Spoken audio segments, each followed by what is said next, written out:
श्री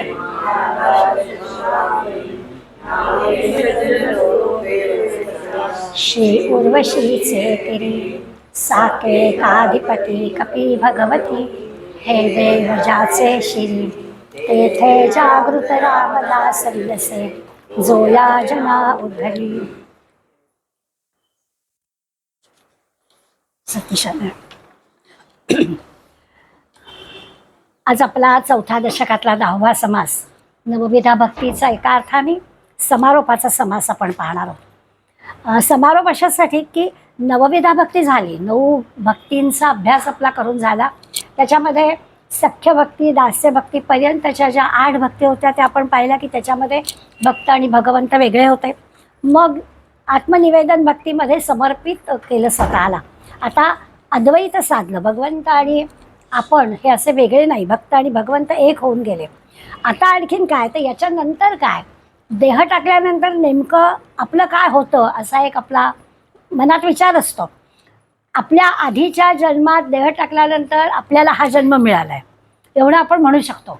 त्यामुळे आता सुचीनाम श्रीमताम गेहे असं भगवंतांनी आपल्याला शब्द दिलेला आहे. तर आत्ता जो काही जन्म आपल्याला मिळाला आहे आणि आत्ता आपण जगला दासबोध ज्ञानेश्वरी गीतेचा अभ्यास करतोय, आत्ता आहोत त्याच्यापेक्षा चांगला जन्म नक्की मिळणार आहे. कारण भगवंतांनी ग्वाही आपल्याला दिलेलीच आहे. तर आता चिंता करायचं खरं म्हणजे काहीच कारण नाही. पण आपल्याला तेवढं करून चालणार नाही. तर मुक्ती आपल्याला हवी आहे की या जन्ममृत्यूच्या चक्रातून सुटायचंच आहे. ही मुक्ती म्हणजे काय, तर 4 प्रकारची मुक्ती आहे. मुक्ती चतुष्टय असं समासाचं आजच्या नाव आहे. तर या मुक्ती चतुष्टयमधल्या 4 मुक्ती कोणत्या, आणि या मुक्तीपैकी जी चौथी मुक्ती आहे ती आपल्याला हवी आहे, म्हणजे या चक्रातून सुटायचं आहे. पण खरंच या मुक्ती अशा जन्ममृत्यूतून सुटण्यासाठी नेमकी काय तयारी करावी लागते, किंवा एवढं सगळं झालं तरी तुकाराम महाराज म्हणतात की नको नको, तू भगवंत आणि मी भक्त असंच दे बाबा. तर मग ह्याच्या मागे संतांचं सांगणं, संतांचं म्हणणं नेमकं काय आहे, असा सगळा विचार आजच्या समासात आपल्याला समर्थ करून देणार आहे. आणखीन एक गोष्ट या समासाची आपल्याला कळेल की 2 भाग ह्या समासाचे पडतात.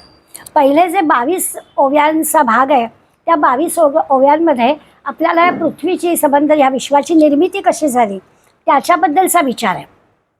या विचाराला म्हटलं तर असा काही ठोस पुरावा नाही, हे असंच आहे का असं जर आपण विचारलं तर आपल्याला कळणार नाही. पण पौराणिक कथांचा, पुराणांचा जर विचार केला तर त्याच्यात आपल्याला हा सगळा विषय मिळतो. आणि त्याचा आधार घेऊन, म्हणजे गीता जशी उपनिषदांवर आधारित आहे, तत्त्वज्ञान आहे, त्यामुळे ते तत्त्वज्ञान उपनिषदाविषयी आपण म्हणतोच, सुपनिषद सुब्रह्मविद्या याम योगशास्त्रे, त्यामुळे प्रत्येक गीतेच्या अध्यायानंतर आपण हे उपनिषदातलं आहे हे सांगतो.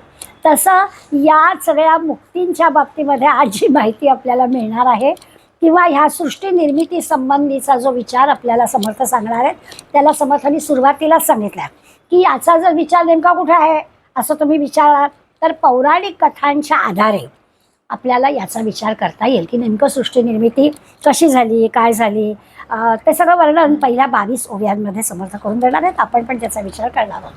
आणि उरलेल्या 23 ते 31 ओव्यांमध्ये या 4 मुक्ती ज्या आहेत, या 4 मुक्तींबद्दलची माहिती आपल्याला दिली. समर्थ उत्तम शिक्षक होते, त्यामुळे शिक्षकाचं काम तेच आहे की बरोबर विद्यार्थ्यांना समोर योग्य ती गोष्ट त्या ह्याच्यात काय आहे, आपल्या धड्याच्या प्रस्तावात कसं बाई आधी सांगतात की ह्या धड्यामध्ये आपल्याला काय शिकायचं आहे, तसं समर्थ सुरुवातीला सांगतात की अशा 2 गोष्टी आपल्याला या समासामध्ये शिकायचे. आपण काय करूया, मुक्तीचा विचार आपल्याला खरा महत्त्वाचा आहे. या विश्वनिर्मितीबद्दल स्वतःच समर्थ म्हणाले की हे सगळं जे की आहे पुराणातल्या कथांमधलं आहे. आता ही गोष्ट खरी आहे की पुराण या शब्दाचा अर्थच आहे की पुराण, की जे कधीच जुनं होत नाही, जे कधीच जुनं होत नाही. त्यामुळे त्याला आपण असं मानायचं कारण नाही आहे की पण पुराणातली वांगी पुराणात असं पण आपण म्हणतो. त्यामुळे त्याच्यामध्ये अनेक ऋषीमुनींनी लोकांनी भर घातली आहे, थोड्या कल्पनेनी त्याच्यात भर पडलेली आहे, लोकांचे अनुभव त्यात आहेत. त्यामुळे पुराणांमधल्या गोष्टींना असा ठोस पुरावा नाही आपल्याला देत आहेत, पुराणांमध्ये आलेला आहे आणि मग त्याच्यावर आपल्याला विश्वास ठेवावा लागतो. म्हणून समर्थांनी सांगितलं. बरं, समर्थांचं म्हणणं असं असतं की प्रचिती बोलणे व्यर्थ वाया, प्रचिती नाही, अनुभव नाही, माहिती नाही तर बोलायचं नाही. म्हणून त्यांनी सुरुवातीला सांगितलं की हे जे मी सांगणार आहे हे आपलं पुराणातलं आहे, पण विश्वासार्ह आहे, असं काही अगदीच दुर्लक्षित करण्यासारखं नाही आहे. आणि नंतरच्या भागामध्ये जो मुक्तीचा विचार आहे तो त्या मानाने अधिक महत्त्वाचा आहे. जसं आपण मागच्या समासात पाहिलं की आता आपली थोडीशी तत्त्वज्ञानाकडे वाटचाल सुरू झालेली आहे. आत्तापर्यंत हा सगळा 4 दशकांमधल्या 40 समासांमध्ये आपण सगळा थोडासा आढावा घेऊन परिचय करून घेतला की ज्या ग्रंथाच्या प्रांगणात आपल्याला जायचं आहे ते नेमकं काय आहे हा विचार आपण केला. आता आपल्याला प्रत्यक्ष खरं तर असं आहे ना, सगळे ग्रंथ एकच गोष्ट आपल्याला सांगतात की सगळीकडे चर अचर सृष्टीमध्ये भगवंत भरलेला आहे. हेच आपल्याला खरं म्हणजे शिकायचं आहे. एकच वाक्य शिकायचं आहे. गीतेत असू दे, ज्ञानेश्वरीत असू दे, दासबोधात असू दे, काय उपनिषदे घ्या, आणखीन कुठले ग्रंथ घ्या, सगळ्या ग्रंथात एकमेव गोष्ट शिकायची आहे की सगळीकडे भगवंत भरलेला आहे. पण आपण दुसऱ्या दशकातच बघितलं की माणसांचे स्वभाव विचारात घेता विज्ञानाने कितीही प्रगती केली आहे तरी देखील माणसांच्या स्वभावात बदल नाही. कौरव पांडव आजही आमच्यामध्ये आहेतच. आम्ही स्वतः दुर्योधन पण आहोत आणि युधिष्ठिर पण आहोत. कधी आम्ही रावण असतो, कधी आम्ही राम असतो. याला पूर्णपणानं राम रूप द्यायचं असेल तर आपल्याला काय विचार करायला हवा, याच्यासाठी निरनिराळ्या संतांनी आपल्याला वेगवेगळ्या ग्रंथांच्या माध्यमातून हाच एकमेव विषय की चराचरामध्ये भगवंत भरलेला आहे. गीतामृतम म्हणून पुस्तक आहे आणि त्या पुस्तकामध्ये गंमतशीर गोष्ट आहे. गोष्ट सांगितली की लोकांना जरा त्यातला मुद्दा चांगला कळतो. पुस्तक आहे पांडुरंग शास्त्री आठवले यांचं, त्यामुळे अलीकडले संत आहेत. तर ते म्हणाले की एकदा काय झालं, नारद मुनी फिरायला गेले आपल्या मुंबईमध्ये आणि सी शोअरचं दृश्य पाहिलं आणि त्यांना असं वाटायला लागलं की आपल्याला पण कोणीतरी जोडीदार पाहिजे.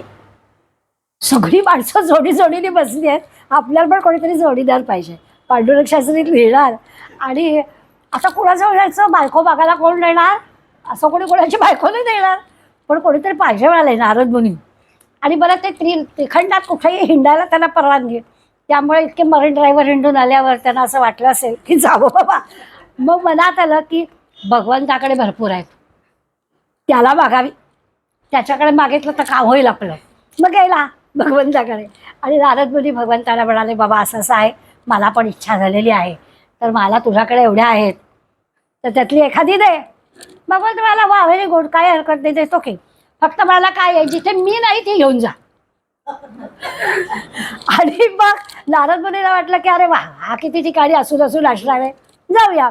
एका पाठोपाठ एक आपले राजवाडे दालनाच्या दालनं हिंडतोय. प्रत्येक ठिकाणी हा कुठे खेळतोय, हा कुठे जेवतोय, हा कुठे हसतोय, कुठे सारीपाण बांधलाय, प्रत्येक ठिकाणी आहेच. आता कथा काय आहे ही आपली कीर्तनात प्रवचनात गंमत म्हणून सांगायला ठीक आहे. अर्थ काय तर सगळीकडे चराचरात भगवंत आहे, एवढी एकच गोष्ट आपल्याला शिकायची. आणि ही ज्याला कळली आहे तो मुक्त झाला. त्याला ह्या जन्ममृत्यूच्या चक्रात सापडायचं काही कारणच नाही आहे. तो झाला भगवत चरणी, तिकडे विलीन झाला. आता पुन्हा त्याला या पाप पुण्य रहाट गाढवं जन्म मृत्यू इकडे यायचं काही कारणच नाही आहे. पण ही 4थी मुक्ती झाली. त्याच्या आधीच्या 3 मुक्ती पण आहेत आणि त्याचा पण विचार आपल्याला करायचा आहे. काय होतं की आपण 3 मुक्ती आधीच्या ज्या आहेत त्या सगळ्या म्हटलं तर त्याच्यातून पुन्हा आपल्याला यायचं आहे. जसं आपण स्वर्गाच्या बाबतीत वर्णन करतो की स्वर्गात जाणारा माणूस तिथे त्याचं सगळं पुण्य संपलं की त्याला परत खाली या बघलो. तसं ह्या 3 मुक्तींचं आहे की जन्म चांगला मिळेल, बरोबर आहे, परंतु त्या ठिकाणचं सगळं उपभोग भोगून झाला, पुण्य संचय आपला संपला की पुन्हा आपल्याला जन्म घ्यावाच लागेल. पण तरी देखील त्याच्यामध्ये एक चांगली गोष्ट आहे की तिन्ही याला मुक्ती म्हटलं आहे ना, शब्द मुक्ती वापरला आहे. अगदी समीपता सलोकता या सगळ्याला मुक्ती शब्द वापरला आहे. मग मुक्ती शब्द वापरण्यामागचा हेतू काय तर समर्थ म्हणतात याच्यामध्ये जन्म घेणाऱ्याला स्वातंत्र्य आहे. केव्हा घ्यायचा, कुठे घ्यायचा हे तो करू शकतो. पुण्य संपलं की जन्म घ्यायचा आहे, परंतु कुठे घ्यायचा याचं स्वातंत्र्य किंवा ही इच्छा त्याची पूर्ण होते. त्यासंबंधी या तिन्ही मुक्तींचा आपल्याला विचार करायचा आहे. आणि सायोज्य मुक्ती जी आहे अखेरची, त्याच्यामध्ये मात्र ह्या चक्रातून सुटण्याची गोष्ट आहे. आता मागच्या समासाचा अभ्यास करताना आपण तस्मात विचार करावा अशी ओवी पाहिली होती. तस्मात म्हणजे आधीचं सगळं सांगून झालं आत्मनिवेदन भक्तीचं. तस्मात विचार करा. मग ही आत्मनिवेदन भक्ती सांगून झाल्यावर काय विचार करावा, तर आपला आपण शोध घ्यावा. मी नेमका कोण आहे. आपल्याला आता दासबोधामध्ये अनेक ठिकाणी शिकायचं आहे की समर्थ आपल्याला सांगतात की पाहावे आपण असे आपण. तर पाहावे आपण असे आपण म्हणजे काय, देह पाहणं सोपं असतं, चेहरा आरशासमोर गेलो की पाहावे आपण असे आपण, पण ते नाही. आपल्याला आपलं मन, आपल्या आत काय चाललं आहे ते कळत असतं, तर ते पाहावं, ते समजून घ्यावं आणि ते चांगलंच चाललं आहे ना असा प्रश्न आपणच आपल्याला विचारावं. का अगदी बघूनच घेईन, अगदी मीच नेहमी फोन करायचं आहे, हिला कधी फोनच करायला नको, आठवणसुद्धा होत नाही, किती असतात गोष्टी. तर हे सगळं आपल्या आतमध्ये चालू आहे का, आणि ते चालू असेल तर ते बंद होईल का, कमी होईल का, असा सगळा विचार आपल्याला करायला पाहिजे. म्हणून तस्मात विचार करावा.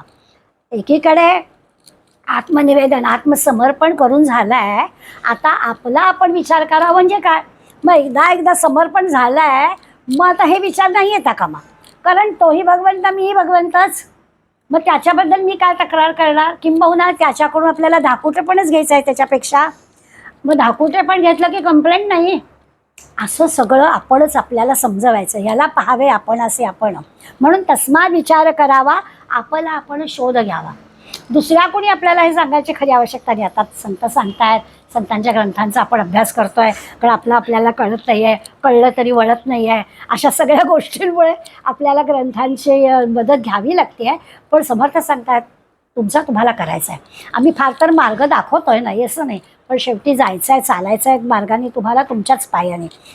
संत काही फार करू शकणार नाही. म्हणतात ना नेहमी की घोड्याला पाण्यापर्यंत नेता येतं, पण पाणी प्यायचं आहे त्याला आपण पाजू नाही शकत, त्याला फक्त तिथपर्यंत नेऊ, पुढे काय.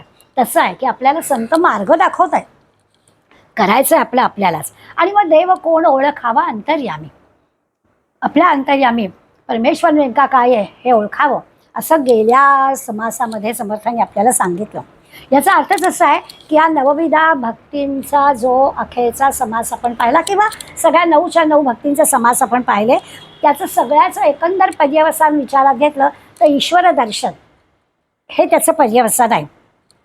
आणि ते ईश्वर दर्शन कुठे होईल, स्वतःमध्येच. आपल्या सोयीसाठी आपल्याला मूर्तीमध्ये, चित्रामध्ये, धातूच्या मूर्तीमध्ये लागतं.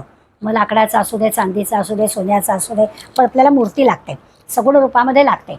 पण तरी देखील निर्गुण निराकार भगवंत काय तो कळावा, आपला आपण शोध घ्यावा, असं आपण मागच्या वेळी पाहिलं. आणि सगुण साकाराकडूनच निर्गुण निराकाराकडे जायचं हे पण आपल्याला समर्थांनी मान्य केलं. आणि म्हणून 8 भक्ती आपल्याला सगुणातल्या सांगितल्या आणि एक निर्गुण निराकाराची भक्ती आपल्याला सांगितली. या पार्श्वभूमीवर आता आपल्याला मुक्तीचा विचार करायचा आहे. तर 23 ते 31 ओव्यांचा आपण आधी विचार करूया आणि मग आपण सृष्टी निर्मितीचा विचार करूया.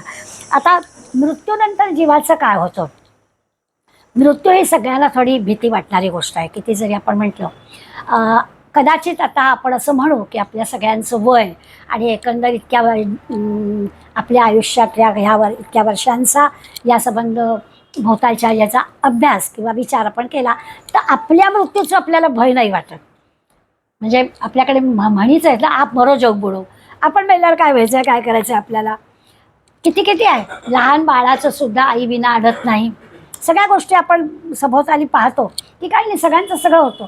आई वडील नसणारी सुद्धा मुलं उत्तम निघतात आणि सगळ्याचं सगळं छान असताना सुद्धा काही विपरीत घडू शकतात. त्यामुळे त्याला काही इलाज नसतो. हे जगामध्ये असे अनेक अनुभव आपल्या भोवताली घडत असताना आपण पाहतो. त्यामुळे स्वतःच्या मृत्यूचं भय कदाचित आपल्याला असल्याचं कारण नाही. आपल्याला असलंच भय तर एवढंच असतं की आपला कुणाला त्रास होऊ नये, त्यामुळे आपलं चटकन काय व्हायचं असेल ते व्हावं असं आपण आपल्याबद्दल म्हणतो. पण दुसऱ्याच्या मृत्यूचं दुःख आपल्याला आहे. ज्याच्याशी आपला इतक्या वर्षांचा सहवास असतो, त्या सहवासाचा विरहाचा आपल्याला दुःख आहे ना, याच्यातला भाग नाही. पण ह्या मृत्यूनंतर नेमकं जीवाचं काय होतं. परवाच्या दिवशीच गजानन महाराजांच्या परमभक्त सुमतीताई बापट यांचं निधन झालं. वय वर्ष 88 होतं. त्यांची बहीण म्हणजे आपल्याकडल्या सुनंदाताई आपटे. सगळं घर म्हणजे सगळी भावंडं म्हटलं तर या भक्ती संप्रदायातलीच आहेत. आणि आता या दोघी बहिणीच होत्या, बाकी तर भावंड गेली, 5 भावंड होती, सगळेजण. वडील सुद्धा त्या काळातले दशग्रंथी ब्राह्मण होते आणि त्यांच्याकडून मिळालेलं सगळ्यांना सर्व प्रकारच्या, म्हणजे ज्योतिषशास्त्र असू दे, वैद्यकशास्त्र असू दे, अनेक अनेक गोष्टी ह्या सगळ्या भावंडांना खूप त्यांचा म्हणजे कमी अभ्यासात मिळतं असं म्हणतो ना आपण, की वडिलांकडून किंवा ह्याच्याकडून आलेलं असं कला ज्या असतात ना त्या असतात बघा. एखादा गायक आहे तर त्याच्या घरातल्या मुलाला कमी श्रमामध्ये पटकन ती कला अवगत करता येते. तसं जणू काही आहे की वडिलांकडून संस्कारातून जे मिळालं ह्या 5ही भावंडांना किंबहुना आता नंतरच्या पिढीत सुद्धा आपल्याला ते दिसून येतं. आता हे सुमतीताई वापटांची बहीण 8 वर्षांनी लहान, पण तरीसुद्धा बहिणीच्या मृत्यूचं दुःख होणारच. एकीकडे कळत आहे की ही वेळ आजदा उद्या येणारच होती. तिचं वयही 88 होतं, तब्येतही तशी बरी नव्हती आणि मी लहान आहे, त्यामुळे निसर्गतः हेच व्हायला हवं की ती आधी जाणार आणि मी नंतर, असंच व्हायला विपरीत घडलं तर दुःख आहे. पण तरी देखील मनाला किती पटत असलं तरीसुद्धा ते दुःख सहन करता माणसाला येत नाही. आणि मग या जीवाचं काय होत असेल, आयुष्य जसं घालवलं तसं याचं काय, हा विचार समर्थांनी या मुक्तीच्या माध्यमातून सांगितला आहे. आता तो आपण शोध घ्यायचा. मग आपला देह टाकण्यापूर्वीच आपण विचार करून ठेवूया. पुढला मुद्दा हा की आपण दुसऱ्याचा विचार करू की ह्यांचं काय झालं असेल, यांनी आयुष्य असं छान घालवलं, नक्कीच यांना मुक्ती मिळाली असेल, नक्कीच सायोज्यता मुक्ती मिळाली असेल, आता सुमतीताईंना परत येणं जाणं नाही, अशा प्रकारच्या गप्पा आपण मारू शकतो त्यांच्या बाबतीत. स्वतःबद्दल काय, आपण जर आपला विचार केला तर या 4 मुक्तींमध्ये आपण नेमके कुठे बसतो याचा विचार आपल्याला कळलं तर लक्षात येईल. आता मुक्ती याचा अर्थ लगेच मुक्ती म्हणजे बंधन असा शब्द येतो. मुक्ती म्हटलं की त्याच्या विरुद्ध असणारा बंधन शब्द येतो. मुक्ती का मिळत नाही, बंधनात अडकतो म्हणून. मुक्ती मिळायची असेल तर बंधन सुटलं पाहिजे. बंधन कशाचं, वासनेचं. अजूनही आपली वासना जात नाही म्हणून आपल्याला मुक्ती मिळत नाही. असं एक एक शब्दाच्या आतमध्ये केलं की आपल्याला कळतं की अरे हा, या बंधनात आपण अडकतोय म्हणून मुक्ती नाही आहे.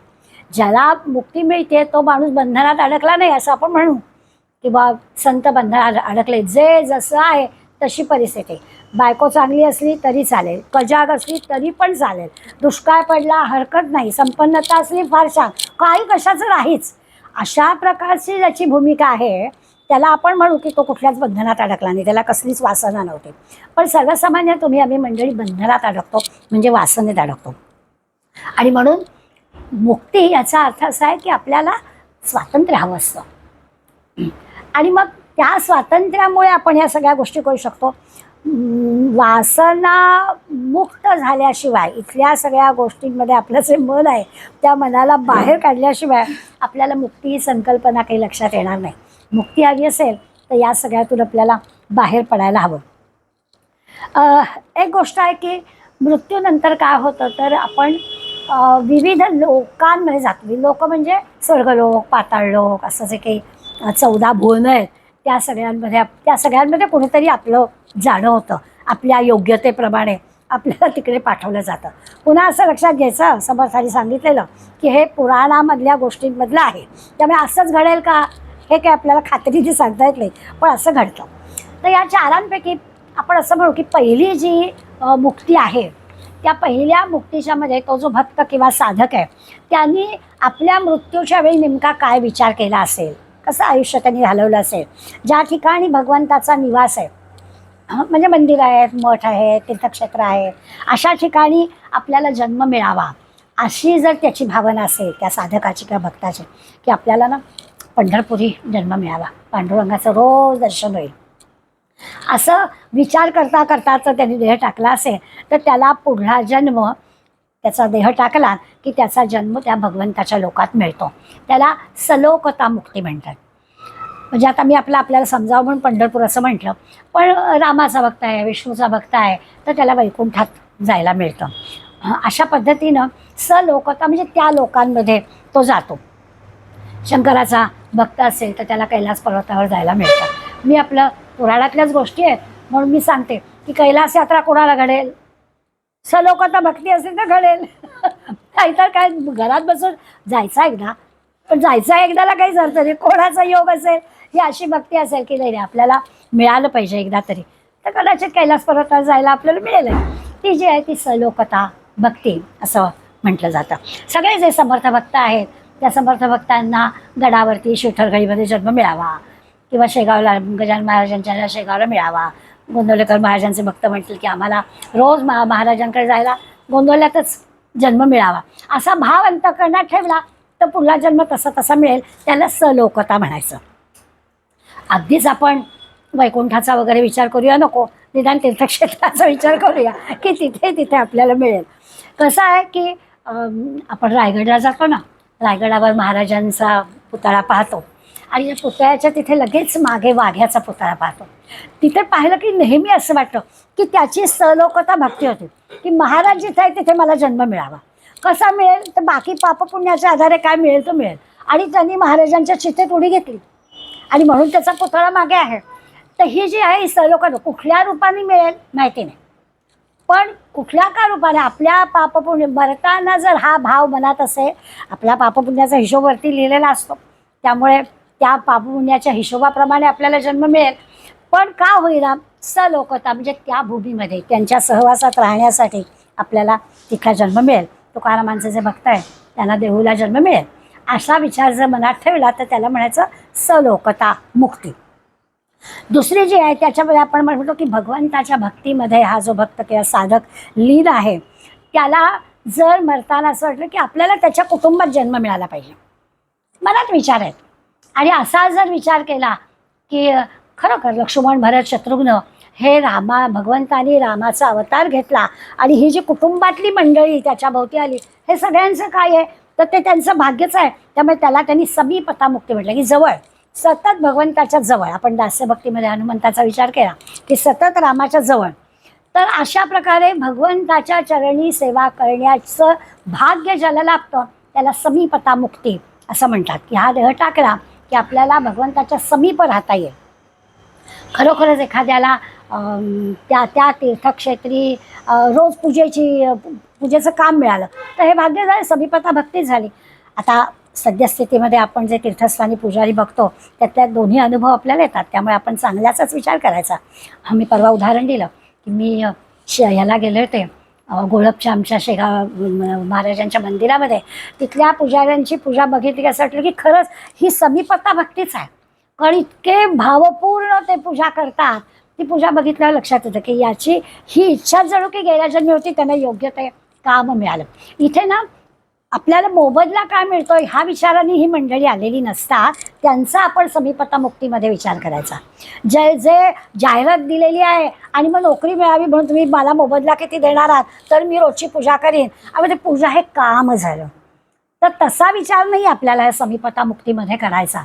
इथे त्याचं हे मोठं थोर भाग्यच आहे की त्याला हे अशा प्रकारचं काम मिळावं अशी त्याचीच इच्छा आहे आणि ते काम त्याला मिळालं आहे. मोबदल्याची काही गरजच नाही आहे, कारण भगवंताच्या सहवासात राहायला मिळणं, त्याच्या कुटुंबाचा एक भाग होणं हीच त्याची इच्छा आहे. मग त्याला समीपता, समीप म्हणजे जवळ, त्याच्या जवळ राहता यायला हवं म्हणून त्याला समीपता भक्ती असं म्हटलं. की नातेसंबंध त्याचा प्रस्थापित व्हायला पाहिजे, भगवंताची सेवा करायला मिळणं, भगवंताच्या कुटुंबामध्ये आपल्याला जन्म मिळणं, संतांच्या कुटुंबात आपल्याला जन्म मिळणं हे जे भाग्याचं लक्षण आहे आणि ती समीपता भक्ती आहे. किंवा आपल्याला आपलं जे आराध्य दैवत आहे त्या आराध्य दैवताची सेवा करणाऱ्या कुटुंबामध्ये आपण ना फक्त लक्ष्मीचा विचार करतो, श्रीमंत घरात जन्म मिळाला की चला भाग्य, हा नाही आहे विचार इथे. इथे समीपता भक्ती आहे, ते भगवंताच्या जे भक्त आहेत त्या भक्तांच्या सहवासात जन्म मिळाला पाहिजे. माझी एक ठाण्यामध्येच मैत्रीण आहे, तिचा मुलगा सिंगापूरला राहतो. तो कृष्ण भक्त आहेत, नवरा बायको दोघं जण. म्हणजे घरातच त्यांच्या सुंदर कृष्णाचं मंदिर आहे, कितीतरी वेळा तो मला फोटो पाठवतो. आणि त्यांनी इतका कृष्णमय की अगदी प्रत्येक वस्तू खाताना भगवंताला अर्पण केल्याशिवाय खायचे. अगदी कृष्ण भक्त दोघं नवरा बायको आहेत. दुर्दैवाने असं आहे की त्यांना मेंटली रिटायर्डेड बाहेर आहे. आता मुलगा मोठा आहे, 12-14 वर्षाचा आहे. तो माझ्याकडे होता, तो मला म्हणाला मावशी मला अजिबात याच्याबद्दल वाईट वाटत नाही. ही त्याची समीपता भक्ती, ह्या मुलाची समीपता भक्ती म्हणून तो आला आहे. त्या काहीतरी पापपुण्याच्या हिशोबाने त्याला जन्म इथे घ्यावा लागला, पण तो कृष्ण भक्ती जिथे चालू आहे त्या घरात आलेला आहे. त्यामुळे म्हणाले मला त्याचं सांगितलं इतकं हे वाटलं की अरे खरंच असा भाव मनात असेल. ही समीपता भक्ती आहे की त्याला रोजच्या रोज त्या भगवंताच्या पूजेचा आनंद घेता येतोय. हे जर आपण दुसरा विचार करूया, हे मूल चांगलं असतं, त्याला शाळेत घातला असता, अभ्यास काय काय काय काय त्याच्या मागे कुठली कुठली कृष्ण भक्ती. आज तो कृष्णमय झालेला आहे. आपण रघुगडाची गोष्ट वाचतो, त्याच्यात आहे की त्याचं असंच आहे की तो बोलतच आहे काही, पण भगवंतमय झालेला आहे. तर असं आपल्याला दिसतं संतांच्या चरित्रांमध्ये. तर ती जी आहे ती समीपता मुक्ती आहे, ते मुक्त झालेले आहेत. जे काही थोडं पापपुण्य राहिलेलं आहे त्याचा जो काही परतफेड करायला आहे त्याच्यासाठी जन्म घ्यावा लागला आहे, आणि मग तो समीप, तो भगवंताच्या जवळ घ्यायला मिळालेला आहे, म्हणून त्याला तसं म्हणतात. तिसरी जी भक्ती आहे ती धर्मसंस्थापनेसाठी जन्माला येणार यांच्या संदर्भातली आहे. म्हणजे असं आहे की संतसुद्धा भगवंताचं कार्य करण्यासाठी येतात. आपण पाहतो की ज्ञानेश्वर माऊलींच्या बद्दल असं म्हटलं जातं की भगवंत फक्त वस्त्र बदलून परत आलाय ज्ञानेश्वरांच्या रूपानं. ते जे गीतेचं तत्वज्ञान आहे ते तुम्हा आम्हाला कळावं म्हणून मराठी भाषेमध्ये आणण्यासाठी माऊली आल्या. तेवढंच काम त्यांना करायचं होतं, म्हणून माऊलींबद्दल असं म्हणतात की फक्त वस्त्र बदलून भगवंत आलेला आहे. असं जे आहे त्याला ते त्या धर्मसंस्थापनेसाठी भगवंतांनी गीतेत सांगितलं की यदा यदा धर्मस्य ग्लानिर्भवति भारत अभ्युत्थानं धर्मस्य तदात्मानं सृजाम्य. सगळे जे संत पुन्हा आपल्याला असं दिसतात त्या संतांच्या बाबतीत असं म्हणतात ना की महाराज सुधा गोंदवलेकर महाराज समर्थांच्या रूपाने परत आलेले आहेत. समर्थ रामरायाचं काम अर्धं राहिलेलं पुरं करायला आले की हिंदवी राजा या देशाला मिळाला पाहिजे, तो राजा घडवण्यासाठी समर्थांचा जन्म आहे. असं धर्मसंस्थापनेचं काम करण्यासाठी संत परत जन्माला येतात. त्याला सरूपता मुक्ती म्हणायचं. त्या रूपामध्ये येतात, रूप भगवंताचंच आहे आणि त्या कामासाठी आहे, त्यांचं कामच धर्मस्थापना आहे. सगळे संत विचार केला तर सरूपतेची मुक्ती आहे त्यांची. सगळ्या संतांचं कार्य पाहिलं तर ती सरूपता इथे भक्ताला भगवंताचं रूप प्राप्त होतं. आता रूप प्राप्त होतं म्हणजे बाह्य रूपाबद्दल नाही आपल्याला विचार करायचा, त्याचं रूप प्राप्त होतं याचा अर्थ त्याचं जे कार्य आहे ते कार्य पुन्हा आवश्यक आहे करणं. समाज असा आहे की समाज पाण्यासारखा खालच्या पातळीकडेच जातो वाहत, त्याला पुन्हा मार्गस्थ करायला संतांची आवश्यकता असते, म्हणून संतांना भगवंताच्या रूपात पुन्हा पुन्हा यावं लागतं. ती सरूपता मुक्ती आहे. त्यामुळे संत जे सगळे आहेत ते सरूपता मुक्तीचं उदाहरण आहे. या तिन्ही ज्या मुक्ती आपण पाहिल्या, या तिन्ही मुक्तीमध्ये आपल्या लक्षात येईल त्या त्या कार्यासाठी यायचं आणि मग सायोज्यता मुक्तीकडे जायचं, असा त्याचा अर्थ आहे. त्या चौथी जी ही आहे त्या चौथ्या मुक्तीचा विचार करताना असं समर्थ म्हणतात की वारंवार धर्मसंस्थापना करण्यासाठी संत मंडळी रूप घेऊन येतात भगवंताचं, पण तरी देखील समाज काही बदलत नाही. समाज पुन्हा पुन्हा आत्ता म्हटलं तसं खोल दरीतच जातो आहे, दुःखातच जातो आहे, काही त्याला प्रगतीकडे वाटचाल करावीशीच वाटत नाही. हे या संत मंडळींच्या लक्षात येतं. परंतु त्यांना असं वाटतं, म्हणजे संत जे रूप घेऊन येतात, भगवंताचं रूप घेऊन येतात आणि कार्य करतात, त्यांची आपण सरूपता मुक्ती पाहिली. आता आणखीन पुढलं एक पाऊल आहे की त्यांच्या असं लक्षात येतं की किती काही करा, कुत्र्याचं शेपूट वाकडं ते वाकडंच, हा समाज काही सुधारत नाही. एवढे हे झाले किती आपण आपल्या संस्कृतीचं आणि आपल्या धर्माचं कौतुक करतो, हजारो वर्षाची परंपरा आहे म्हणून सांगतो, मग पुन्हा पुन्हा का आमच्या हिंदू धर्मावर असे प्रसंग येतात, असा प्रश्न मनात आपल्या येतो. याचं कारणच आहे की आपण किती काही करा, वाकडं ते वाकडंच अशीच भूमिका असते. हे जेव्हा लक्षात येतं तेव्हा मग भक्ताच्या मनातले ह्या जगाबद्दल जी करुणेचे भाव आहेत ना ते पण जातात. चौथी जी मुक्ती आहे त्याचा आपण विचार करतोय की समाजाबद्दलचं करुणेचा भाव आहे, धर्मसंस्थापनेचा विचार आहे, म्हणून भगवंताचं रूप घेऊन पुन्हा येतात. ती सरूपता भक्ती झाली. पण त्यांना सुद्धा असं होतं की किती करा हो, काही उपयोगच होत नाही आहे. आणि असं जेव्हा येतं तेव्हा जगाबद्दलची करुणा पण त्यांच्या मनातली नाहीशी होते. आणि मग जेव्हा ते विलीन होऊन जातात, ती चौथी जी आहे ती सायोज्य मुक्ती आहे. ते सुद्धा प्रयत्न करतात समाजाला मार्गस्थ करण्याचा, पण जेव्हा अशी वेळ येते की आता काही उपयोग होत नाही, त्यावेळेला आत्मनिवेदन भक्ती किंवा सायोज्यता मुक्ती असा जो आहे, किंवा ब्रह्माचा साक्षात्कार ज्याला म्हटलं तसा ब्रह्माचा साक्षात्कार त्यांना होतो, आणि ती जी आहे ती सायोज्य मुक्ती. मग तिथून परत यायचं नाही. पहिल्या 3 मुक्तीमध्ये परत यायचं आहे, पहिल्यात पुनर्जन्म आहे, पण सायोज्यता मुक्ती प्राप्त झाली की पुनर्जन्म नाही. आणि मी मगाशी म्हटलं तसं की असं जरी असलं तरी पहिल्या 3 ह्याला मुक्ती शब्द वापरलेला आहे. त्यामुळे आपण सायोज्यता मुक्तीचा विचार करण्याच्या ऐवजी सगळी संत मंडळी जशी म्हणतात की नाही नाही, भगवंताचं काम करण्यासाठीच आम्हाला पुन्हा जन्म मिळू दे, तसाच विचार आपण करायचा. सायोज्य मुक्ती कशाला हवी आपल्याला? सगळे संत तेच सांगतात की आम्हाला मुक्त व्हायचं काही कारण नाही आहे, पण या देशाची सेवा करायला मिळावी, धर्माची सेवा करायला मिळावी, अशा भावनेने सरूपता संत मंडळी मागतात. तर इथे पण आपल्याला असं दिसेल की पुन्हा जन्माला येणं हे ह्या पहिल्या 3 मुक्तीमध्ये भक्ताच्या स्वाधीन असतं. पहिल्या 3 मुक्तीमध्ये भक्त ठरवू शकतो की मला कुठे जन्म घ्यायचा आहे, केव्हा जन्म घ्यायचा आहे. म्हणजे स्वर्गात गेलेला, स्वर्गामधलं आपलं पुण्य काळ संपला की परत यावं लागतं. वैकुंठात गेलं हे जास्त चांगलं का, तर त्याला स्वातंत्र्य असतं की मी कुठे जायचं आणि केव्हा जायचं, तोपर्यंत तो वैकुंठात राहू शकतो. असा सगळ्यातला फरक आहे थोडा थोडा. म्हणून ते आपल्याला सांगतात की त्या भक्ताच्या, त्या साधकाच्या स्वाधीन असतं की मी केव्हा पुन्हा यायचं, कुठल्या कामासाठी यायचं. म्हणून त्या 3 भक्तीला जास्त महत्त्वाचं आहे. आता हे सगळं आपण लक्षात घेताना एक मात्र पक्क आहे की इथे इंद्रियांच्या पातळीवर काही विचार केलेला नाही. कुठल्याही प्रकारच्या ह्या अशा आपण ज्याला सुख म्हणतो त्या सुखांचा विचार कुठेही या मुक्तींमध्ये केलेला आपल्याला दिसणार आहे. म्हणजे हे सुरुवातीलाच आपण म्हटलं की मुक्तीमध्ये वासना शिल्लकच राहता कामा नये, कशाचं बंधनच नाही आहे. आपण वासना जे अडकतो ते वासनेचं बंधन आपल्याला राहतं, त्याच्यात आपण अडकतो. ती वासनाच इथे शिल्लक नसते या 3 मुक्तीत सुद्धा. त्यामुळे वासनाच नाही म्हटली तर राहून राहिली काय, तर भगवंताच्या रूपामध्ये यावं अशी सात्विक भावना किंवा भगवंताचं सानिध्य मिळावं एवढीच वासना शिल्लक राहते. बाकी इंद्रियांच्या संदर्भातली जी वासना आहे त्याचा इथे काही संबंध नाही. म्हणून याला मुक्ती असं म्हटलं या 3 याला. सायोज्यता मुक्ती सर्वश्रेष्ठ आहेच. सगळ्या 3ही मुक्तींच्या पलीकडे जावं लागतं. लोककल्याणाच्या कामांमध्ये सुद्धा, म्हणजे ती पण आता त्याला त्या लोककल्याणाचा पण विचार त्याच्या मनात नसतो का, आता इथे राहायचंच असतं. त्यामुळे सात्विक वासना, लोककल्याण हा सुद्धा विचार ह्या 3 मुक्तीपर्यंत असतो. 4थ्या मुक्तीमध्ये तो पण नसतो. असा विचार ह्या मुक्तींच्या संदर्भात आपल्याला केला आहे. आता 4थ्या दशकातल्या या समासामध्ये या 2 विषयांचा परिचय करून दिला. अजूनही आपल्याला मुक्तीच्या संदर्भात उरलेल्या सगळ्या 20 दशकांपर्यंतचा अभ्यास करताना निरनिराळ्या गोष्टी पाहायच्याच आहेत. या सृष्टी निर्मितीबद्दलच्या पहिल्या ज्या 22 अवयांचा आपल्याला विचार करायचा आहे तिथेही आपल्या लक्षात येईल की इथे विषयाचा परिचय आहे.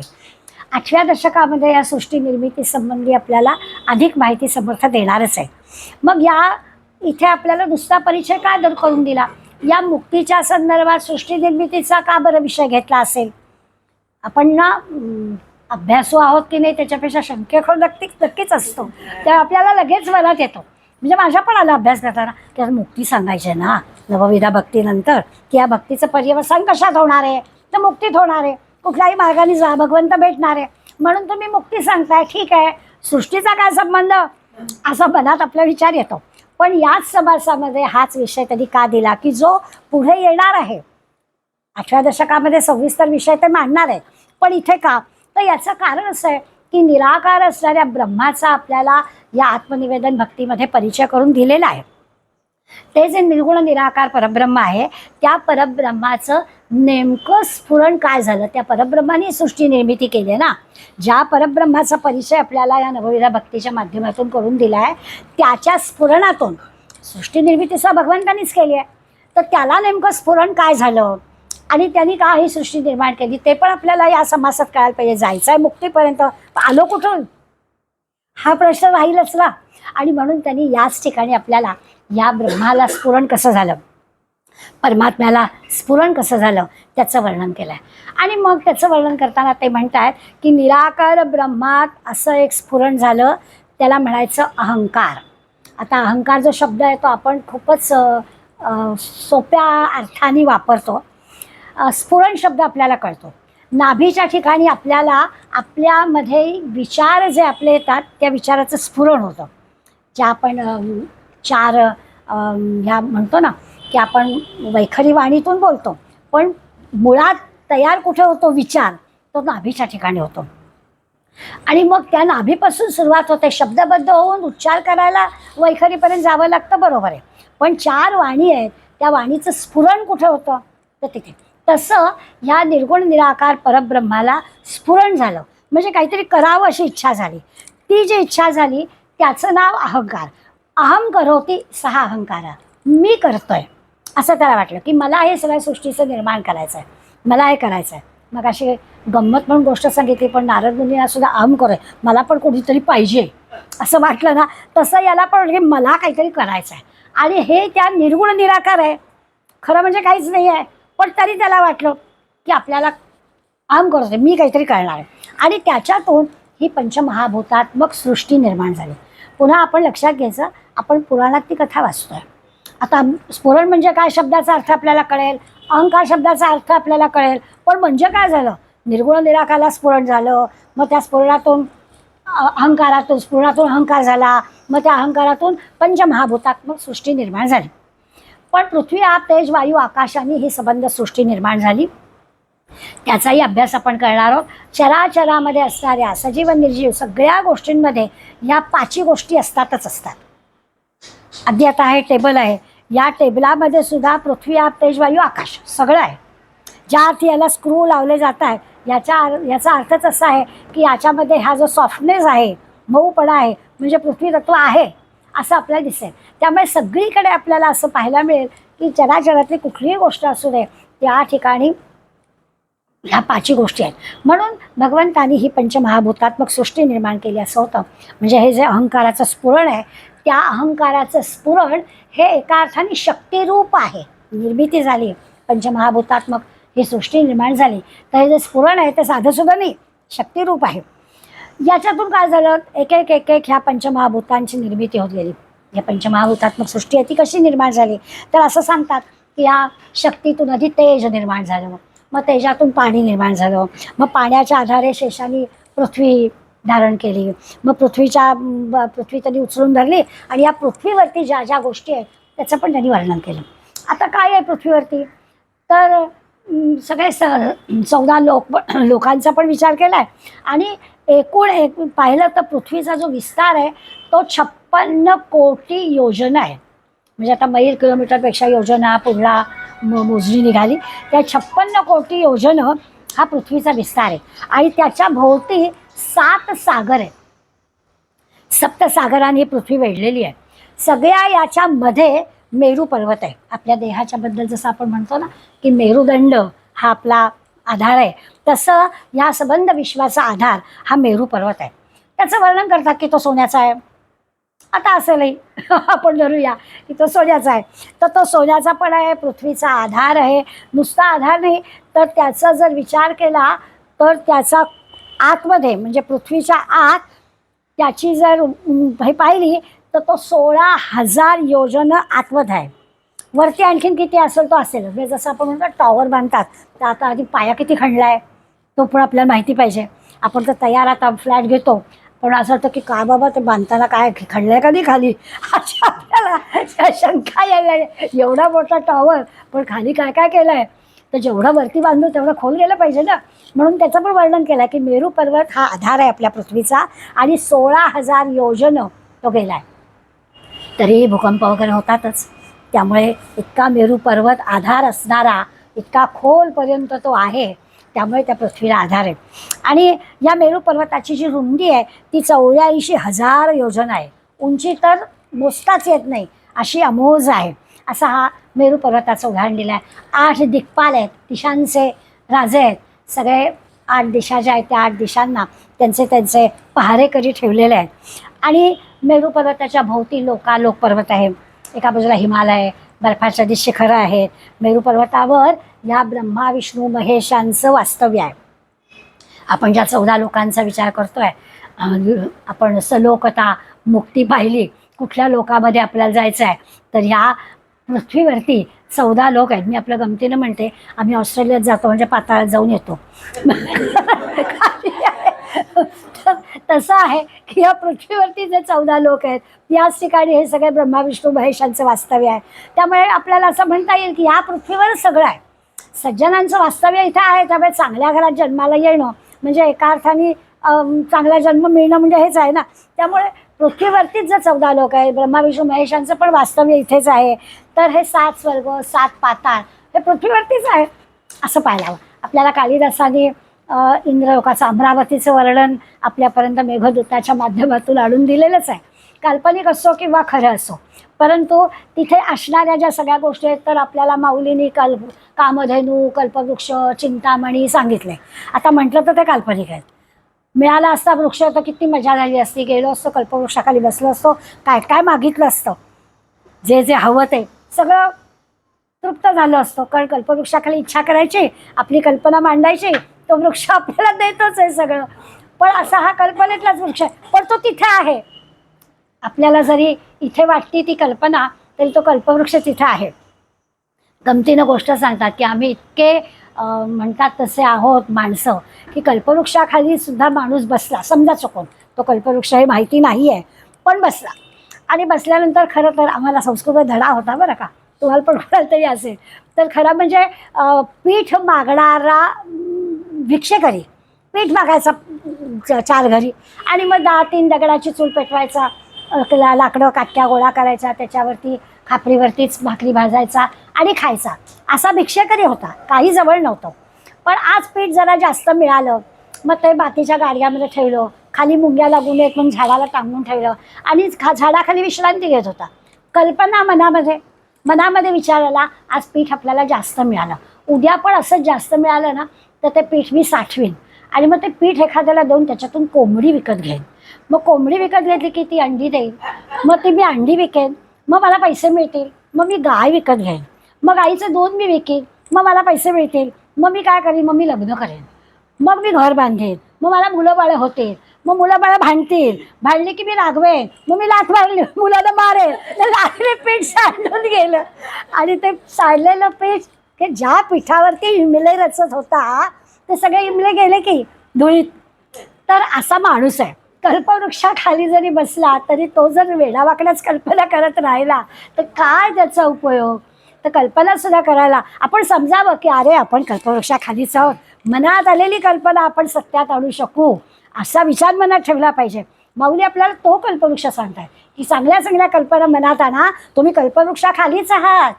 पण आम्ही असे आहोत की कल्पना करतो आणि अशा ज्याच्यावर कल्पना इमले रचतो ते सगळं धुळीला मिळतं. तर तसं नाही आहे. इथे कल्पवृक्ष आहे, कामधेनू आहे, इच्छा केली गाय आपल्याला ती पूर्ण करते, चिंतामणी आहे, सगळ्या चिंता दूर करतो, असं सगळं तिथे आहे. हिऱ्यांच्या खाणी आहेत, परिसांच्या खाणी आहेत. नुसता परीस लोखंडाला जर सोनं होतं तिथे खाणीच आहेत परिसांच्या. वर्णन वाचायला काय जात आहे, आपल्याला मिळालं जायला तर आपल्याला प्रत्यक्ष अनुभव येईलच. जेवायला तर म्हणे अमृताची सरोवरं भरलेली आहेत. आता आणखीन काय पाहिजे. जमीन सगळी सोन्याची आहे, नवरत्नांची जमीन आहे, सोन्याची जमीन आहे. आहेतच अष्टनायिका आहेत, अप्सरा आहेत, सगळी दिव्य सुगंधित फुलं आहेत. आपली उगाचच आपली काटेरी झाडं नाही आहेत, सगळीकडे काय ती सुगंधित सुंदर सुंदर फुलं आहेत. सतत गंधर्वांचं गायन सुरू आहे. कल्पना करायला काहीच हरकत नाही. आणि असं सगळं आणखीन त्याच्यात एक गंमत अशी आहे की सगळेच्या सगळे सुंदर तरुण लोक तिथे राहतात. वृद्ध नाहीतच, वार्धक्य तिथे येतच नाही, तरुणच सगळी मंडळी. वार्धक्य नाही, व्याधी नाही, चिंता नाही. काय कल्पवृक्ष चिंतामणी असल्यावर कुठली आली चिंता. कल्पना करायला काय छान वाटतंय ना. असं सगळं वर्णन समर्थांनी सृष्टीचं केलं आहे की ह्या सृष्टी निर्माण करताना हे सगळे असे असे 14 लोक इथे आहेत आणि त्या 14 लोकात जाण्यासाठी आधीच्या 3 मुक्ती आपल्याला करायच्या आहेत. या सगळ्या 14 लोकांचा अनुभव आपण घेऊ शकू आणि तिथे तिथे सगळं असं आहे. बरं, तिथे जी ही तरुण मंडळी येतात ती पण सगळी चांगलीच आहे. अत्यंत शूरवीर आहेत, उदार आहेत, धैर्यवान आहेत, चतुर आहेत, बुद्धिमान आहेत, सुंदर आहेत, म्हणजे सगळी गुणसंपन्नच आहे. भीती नाही हो. आपल्याला रस्त्याने जाताना आपल्याला सगळ्या वस्तू सांभाळायला लागतात. काय कुठे माहिती भोवताली कसं आहे, रिक्षावाला, टॅक्सीवाला, उबेरवाला, ओलावाला कसा असेल, काय असेल, किती चिंता असतात आपल्याला. चिंताच नाही तिथे. कसली चिंता, सगळी माणसं चांगलीच. कल्पना करायला किती छान वाटतं की सगळी माणसं चांगलीच असं तिथे आहे. आणि मग विष्णूचं शिखर जे आहे ते वैकुंठ आहे, ब्रह्मदेवाचं जे आहे ते दगडाचं आहे, शंकराचं जे आहे ते कैलास स्फटिकाचं हे आहे, आणि अमरावती इंद्रलोक आहे. अशा निरनिराळ्या लोकांची सगळी 7 स्वर्ग 7 पाताळ यांची आपल्याला अतिशय सुंदर या सृष्टी निर्मिती करणाऱ्या परमात्म्याने किती विचारपूर्वक ही सृष्टीची निर्मिती केली आहे आणि त्या सगळ्या सृष्टीचा आधार घेऊन आपल्याला या 4 मुक्तींकडे वळायचं आहे, म्हणून ते आपल्याला तसं सांगतात. आता हे काही इतकं सहज उपलब्ध नाही आहे. 4ही मुक्तींचा अभ्यास केला आणि मग हे सगळं वर्ण वाचा, अरे वा छान, असं नाही आहे. सद्गुरूंचं पाठबळ त्याला पाहिजे. समर्थ आपल्याला या समासात अखेरच्या भागात सांगणार आहेत की काही नाही, हे जरी किती जरी असलं तर निर्गुण निराकार भगवंताची भक्ती करायला पाहिजे, सद्गुरूंना शरण गेलं पाहिजे. हा वाटाड्या जो आहे तो सद्गुरूच आहे हो, त्याच्याशिवाय दुसरं कोणी नाही. सद्गुरूच आपल्याला या सायुज्य मुक्तीसाठी तयार करणार आहे, त्याचं साधन करायला सांगणार आहे. पण निदान आपण त्याचा अभ्यास सुरू करावा. आपण असा विचार करावा की आपण साधक अवस्था आपली जी आहे किंवा भक्ताची जी आपली अवस्था आहे त्याच्यामध्ये सतत भगवंताच्या स्मरणात आपण राहायचा प्रयत्न करावा. आपल्या गमतीने जरी ह्या सगळ्या 14 लोकांचा विचार आपण केला आणि आपल्याला जरा बरं वाटलं, कल्पनेत का होईना की इतकं सगळं छान असेल तर काय खूपच मजाच आहे, काही चिंताच नाही डोक्याला. तर असं आपण जर विचार करतो ते मिळणं न मिळणं दूरची बात, पण निदान ईश्वर सान्निध्यात आपण असावं म्हणजे आपल्याला खरंच सगळी लोकं चांगली भेटतात. गमतीचा भाग आपण सोडून देऊया, आपल्याला देवासारखी लोकं भेटतात. आपण काही घाबरून जाण्याचं खरं म्हणजे कारण नाही. आणि आपल्याला हा अनुभव पण असतो की अगदी अनोळखी ठिकाणी नव्याने आपण जात असतो. परवा मी एका माझ्या मैत्रिणीला भेटायला गेले होते, आजारी आहे, तर मला म्हणाली मीरा देवासारखी मला डॉक्टर मंडळी भेटली. 3 महिन्यात कॅन्सरसारख्या दुःखातून ती मुलगी बरी झालेली आहे. म्हणजे सहजच आपलं मैत्रिणींच्या एका गेट टुगेदरमध्ये गेली. एक मैत्रीण, डॉक्टर मैत्रीण, तिला म्हणाली तू काही म्हण पण तुझी तब्येत बरी नाही आहे. अहो नाही, मला शुगर आहे ना म्हणून मी बारीक झाले. नाही नाही, तसं नाही, तुला काहीतरी होत आहे. मैत्रीणच म्हणू शकते, आपण सख्य भक्ती पाहिली आहे. ती म्हणाली नाही, मी उद्याच्या उद्या ज्युपिटरला तुझे हे घेणार आहे, उद्या पहिल्यांदा तिथे यायचं, माझं समाधान झालं पाहिजे त्याच्यासाठी यायचं, पण टेस्ट झालीच पाहिजे. तुझं हे बारीक होणं, तुझं हे दिसणं आहे, हे मला काही बरोबर वाटत नाही आहे. हे देवासारखं आहे की नाही सागडं. देव भेटला आणि खरंच सुरुवातीच्या ह्याच्यातच कळलं, आज 3 महिन्यात ती ठणठणीत बरी झाली. म्हणजे असं भेटणं हे काही वेगळं लोकात जायला नको आहे. ईश्वर सानिध्यात राहणाऱ्या ही माझी मैत्रीण अनंत ग्रंथ लिहिले आहेत तिने, अनंत हाताने लिहिलेत. म्हटलं अगं तुला भगवंत भेटला की राहणारच नाही तू, म्हणजे ते डॉक्टरच्या रूपाने भगवंत भेटणं, कुणातरी मदत करायला असा औचित येणं, ही भगवंताची कृपाच आहे. त्यामुळे आपण मनाने त्याच्या सानिध्यात राहणं हे तर करू शकतो, त्या लोकांपर्यंत पोचू वगैरे ते नंतरचं. आणि हे जे सद्गुरू सानिध्यात किंवा ईश्वराच्या सानिध्यात राहण्याची आपल्याला जी सवय करायला हवी ना, ती करण्यासाठी आपण ग्रंथांचा, संतांचा आधार घ्यायचा आहे. एकदम आपण नाही हो विश्वास टाकत कोणावर. आपण पाहिलं आहे काय शंकेखोर आपण असतो. कोणाला असं सांगितलं ना, त्या हो काकांची प्रवचन इतकी छान झाली आहेत, जा हो एकदा. काका सांगायचं आहे का आपल्या ह्याच्यात उदाहरण द्यायचं आहे, ते म्हणायचं आहे कोणी सांगितलं हो का, आपण त्या मंदिराच्या बाहेरच्या रस्त्यावर किती राहदारी सारखे आवाज येत असतात, हो काही येतं का ऐकायला, शंका. आता काय करायचं, तुम्हाला गाड्या कुठून जात आहेत, तुम्ही तिथे तल्लीन म्हणा की तुम्हाला येईल आवाज ऐकायला. आणि गर्दी किती असते हो. आता असेल गर्दी, तुम्ही लवकर वेळेवर या आणि जागा मिळवून बसा. प्रत्येक ठिकाणी काहीतरी काका म्हणायचं, ही लोक शंका घेतात. माणूस शंकेखोरच आहे. सानिध्यात आहे मग ह्या शंका दूर करतो सद्गुरू आपला. म्हणून त्याच्या सानिध्यात राहायचं, चांगल्या माणसांच्या सानिध्यात राहायचं की अशा सगळ्या शंका आपल्या दूर होऊन जातात. मग आपल्याला ही सलोकता, समीपता, स्वरूपता काय ते कळते. सानिध्यात राहणं, सहवासात राहणं, स्मरणात राहणं. स्मरणात तर राहता येतं, त्याचं स्मरण करणं. जाता येता उठता बसता नाव घ्यायला आपल्याला काय त्रास आहे तो घ्या बा. अशा पद्धतीनं भगवंताच्या स्मरणात राहिलं तर ह्या चढत्या सगळ्या पायऱ्या आहेत, आपोआप आपण या सगळ्या मुक्तीच्या पायऱ्या चढून जाऊ शकू आणि परमात्मा स्वरूपात नक्कीच विलीन होऊ जाऊ. ही जे प्रवास सगळा जो आहे ना, तो देहबुद्धीकडून देवबुद्धीकडे आहे. सानिध्य देवाचं, सद्गुरूचं मिळायचं म्हणजे काय, आपली देहबुद्धी जायला हवी. आपण सारखे जे देहाच्या बुद्धीत आहोत. तुम्ही असा अभ्यास करून बघा. समजा 2 मैत्रिणी, 4 मैत्रिणी किंवा 4 जणं आपण एकत्र आलो, तासभर आपण बसलो, तर तासाभरामध्ये, आम्हा बायकांच्या बाबतीत तर आहेच, तासाभरामध्ये आम्ही कोणत्या विषयावर बोलतो. मोलकरीण हा एक महत्त्वाचा विषय असतो बोलायला. काय तर मोलकरीण, ती वेळेवर येत नाही, काम नीट करत नाही, किंवा वेळेवर येते काम नीट करते पण मी अडकते वगैरे वगैरे जे काय असेल.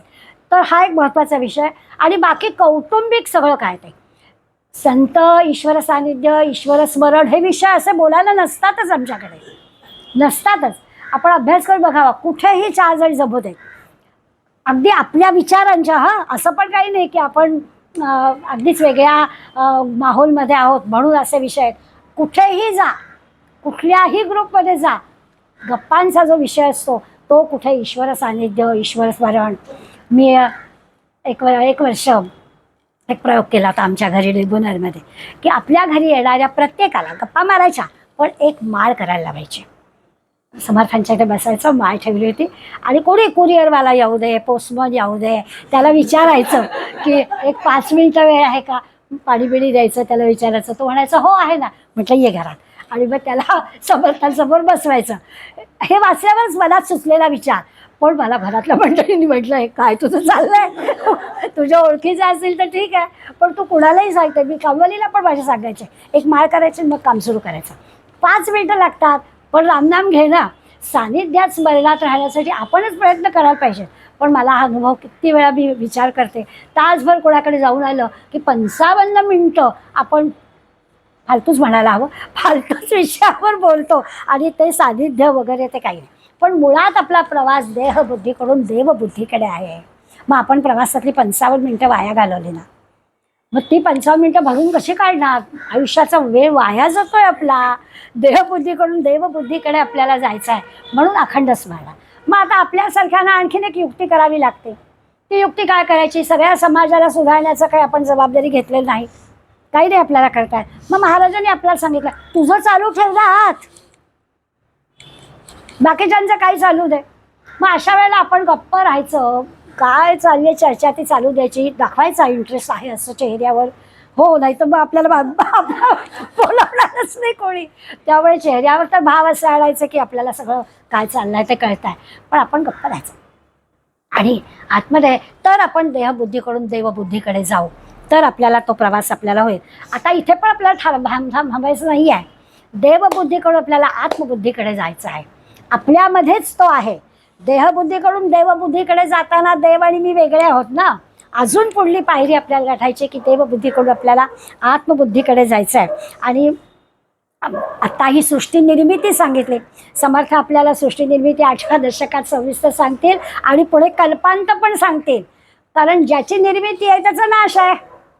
त्यामुळे ही जे एवढं सगळं वर्णन केलं ना, असं सगळं आहे वगैरे, या सगळ्याचा नाश पण आहे. त्यामुळे कल्पांतामध्ये सगळं पुन्हा विश्व नाश पावेल. मग सगळं नाश पावलं, अगदी पर्वताळ सकट ही सगळी पृथ्वी सगळं सगळं सगळं संपून जाईल. आणि मग हे सगळं संपलं, सगळं नाहीसं झालं की मग पहिल्या 3 मुक्ती कशा काय टिकणार. मग कुठली आली, सरूपता, सलोकता, मग काहीच नाही. म्हणून सायुज्य मुक्तीचा विचार करायचा. नाहीतर आपण आत्तापर्यंत असं बरं झालं 3 मुक्ती ठीक आहे, परत यायचं आहे ना हे सगळं बघायला. आपलं सरूपता, सलोकता, सभीपता बरी, कशाला पाहिजे ते सायुज्य मुक्ती, काहीच नाही ना आनंद घेता येणार असं क्षणभर आपल्याला वाटेल. पण समर्थाने लगेच आपल्याला जागं केलं की ह्या सृष्टीची निर्मिती भगवंतानी केली आहे, नाश पण होणार आहे. आणि मग नाश झाल्यावर या 3 नाही टिकायच्या. मग काय हवं, तर मग सायुज्य मुक्तीच आपल्याला हवी. आणि ही जी आहे ही सायुज्य मुक्ती निर्गुण निराकार भगवंताचा जर आपण विचार केला, त्याला ओळखलं म्हणजे पहावे आपण असे आपणच देव आपला शोधावा, तरच आपल्याला कळेल. निरनिराळ्या मंडळींनी मुक्ती शब्दाची व्याख्या केली. या मुक्ती शब्दाची व्याख्या करताना मोक्ष आहे ती दुःखम, अनेन ती मुक्ती आहे.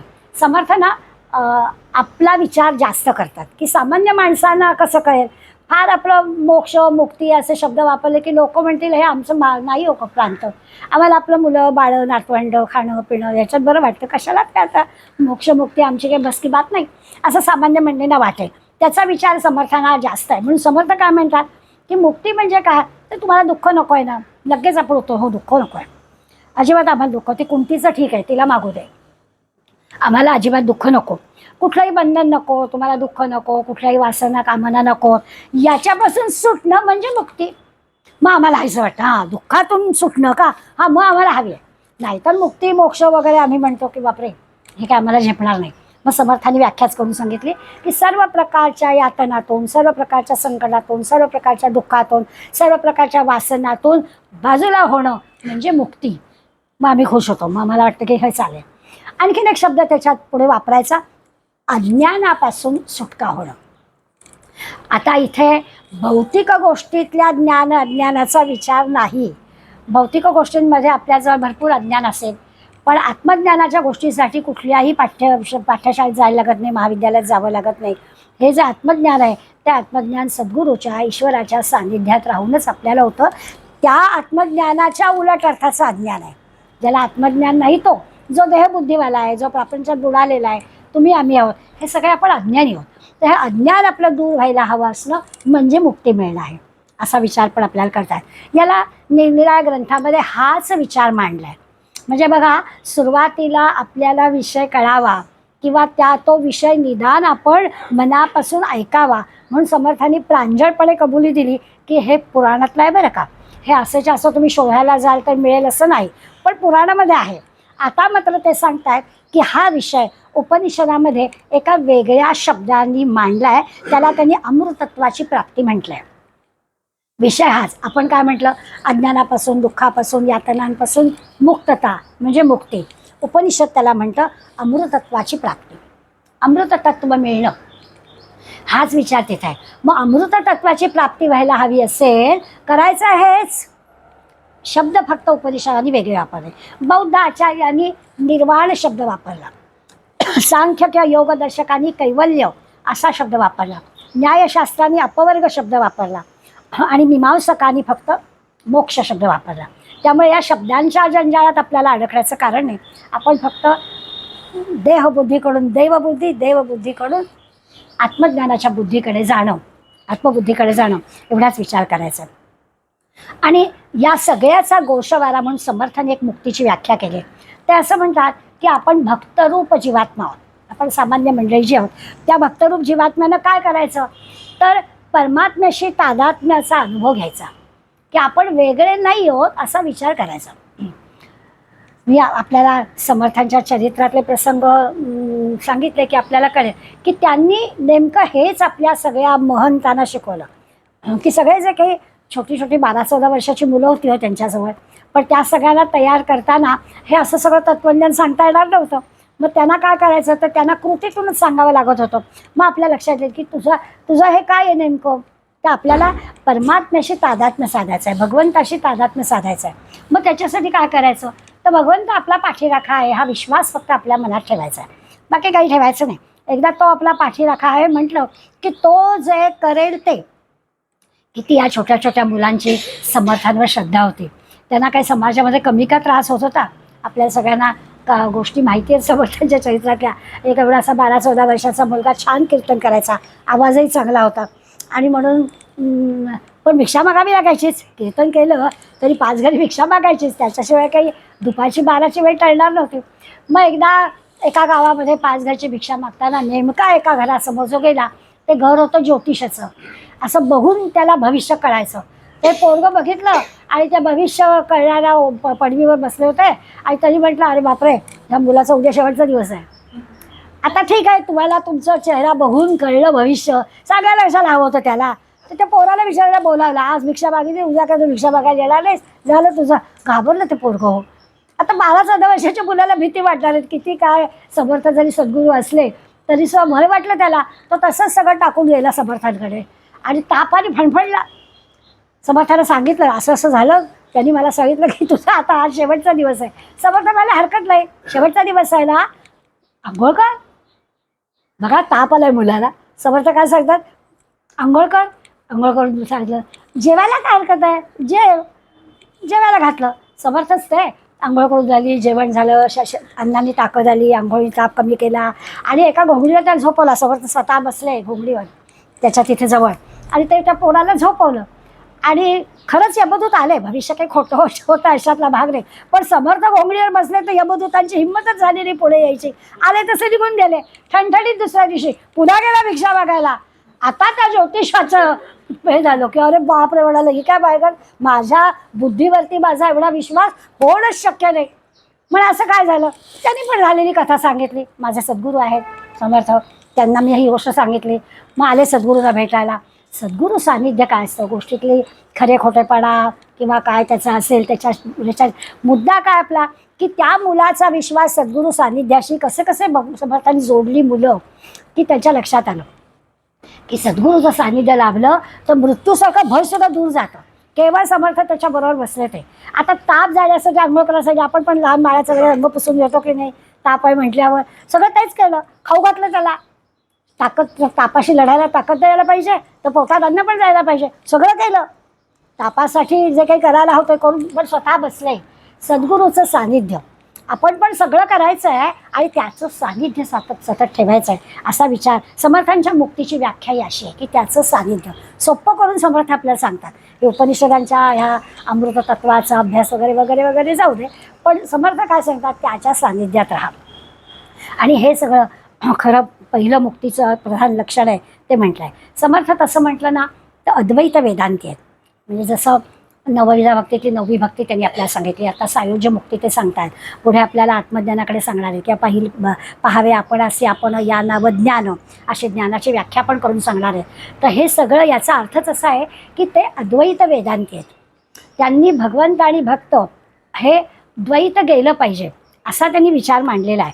त्यामुळे त्यांची जी मुक्त अवस्था आहे ना ती पूर्ण ज्ञानाची अवस्था आहे. आत्मज्ञान प्राप्त, ब्रह्मज्ञान प्राप्त होणं हेच आपल्या जीवनाचं ध्येय आहे, अशा प्रकारचा विचार त्यांचा आहे. हे जे पूर्ण ज्ञान आहे म्हणजे त्याला ब्रह्म म्हणा, आत्मा म्हणा, काही म्हणा, की अगदी सुरुवातीला मी म्हटलं तसं की आपल्याला एकमेव गोष्ट शिकायची की चराचरामधल्या सगळ्यांमध्ये भगवंत आहे, एवढंच शिकायचं आहे. तीच गोष्ट समर्थ आपल्याला सगळ्यांना सांगतात. आणि मग असा विचार केला की जो ज्ञानी आहे, आत्मज्ञान प्राप्त झालेला आहे, त्याला जन्ममरण नाहीच.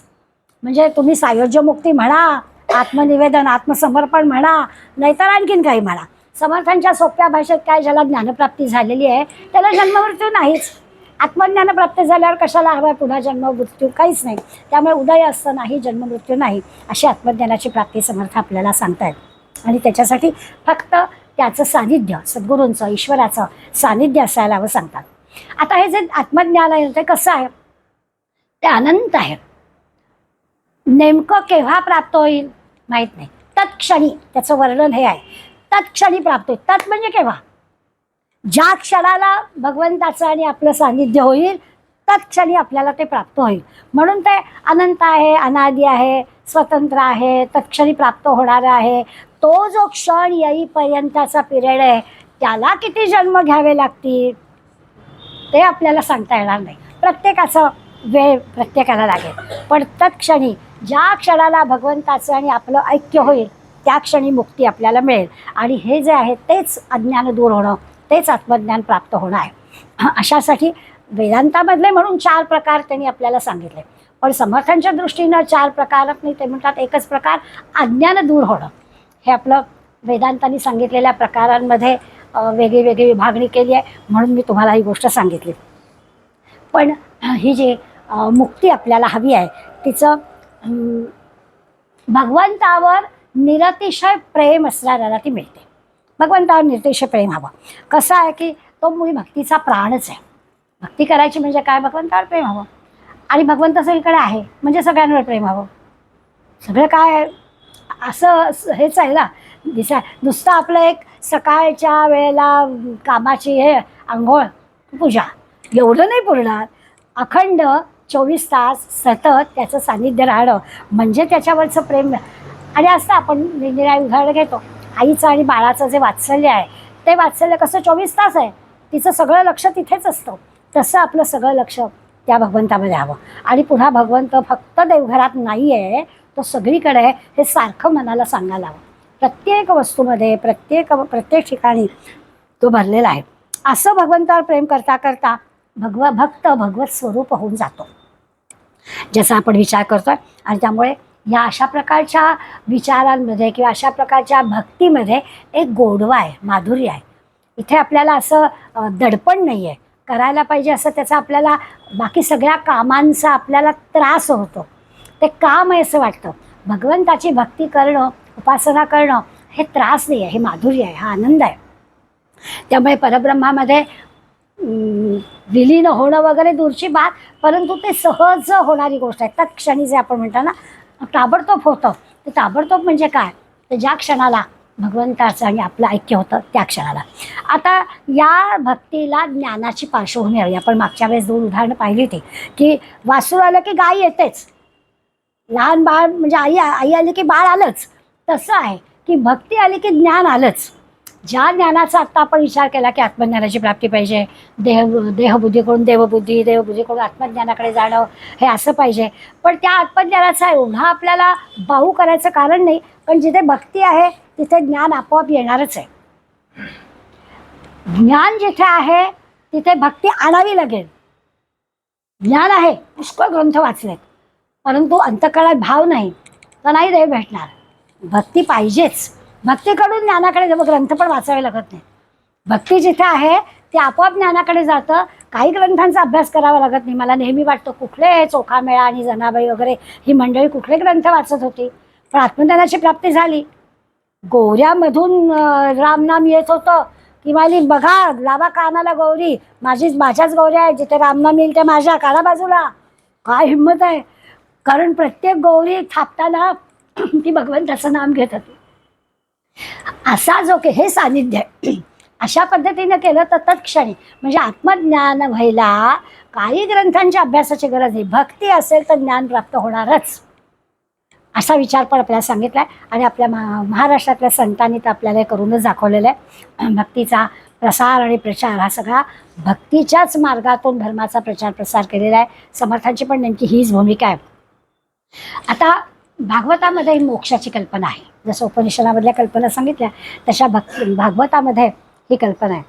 आता देवी भागवत ऐकून आली आपली मैत्री, त्याच्यामध्ये पण ही कल्पना आहे की जन्म मृत्यू जरा व्याधी या ज्या सगळ्यातून मुक्ती आपल्याला हवी असते. सायुज्य मुक्तीत पाहिलं की पुन्हा जन्ममृत्यू नको, किंवा जरा व्याधी पण आपल्याला नको असतं, म्हातार पण नको असतं. जरा केस पिकलेले दिसले की आपल्याला जरा आरशात बघितल्यावर लगेच लक्षात येतं काय आहे. किंवा आपण पाहिलं ना की आपलेच फोटो बघून आपल्याला वाटतं की आपण कशा होतो, आता कशा झालो वगैरे वगैरे. तर तसंच आहे की आहे, तर हे आपल्याला कुणाला नको असतं. जन्म मृत्यू जरा व्याधीतून आपल्याला मुक्ती हवी असते. आणि ही मुक्ती का, तर पुन्हा एकदा ब्रह्मानंदाचा अनुभव पाहिजे आपल्याला. आपण बघा, जन्माला येणारं जे बाळ आहे त्याला आपण निरागस म्हणतो. लहान दुपट्यावर झोपलेलं बाळ आहे ते निरागस आहे, कारण त्याला सगळ्यांबद्दल प्रेम आहे आणि त्याला काहीच सभोवतालच्या सगळ्या जे काही जग आहे त्या जगापासून ते ईश्वरमयच आहे. आणि तीच गोष्ट अशी आपल्याला असं वाटतं की त्या आनंदात आपण परत जावं. आणि तो जो दोन्हीकडला आनंद आहे ना, तो आनंद खरा आहे. तो दोन प्रकारे या भागवतामध्ये वर्णन केलं आहे. त्याला तरी विदेह मुक्ती, म्हणजे आपण आता 4 मुक्ती पाहिल्या या वेदांतातल्या मांडल्या. भागवतामध्ये विदेह मुक्ती आणि जीवनमुक्ती अशा 2 मुक्ती मांडल्या. विदेह मुक्ती म्हणजे काय, देह पडल्यानंतरचा आनंद. मागे एक दिवाळी अंकात कथा होते. लहान नात होती घरामध्ये आणि आजी आजोबांचं ती रोज पाहत होती. की आजोबांच्या प्रत्येक गोष्ट आजी करणार.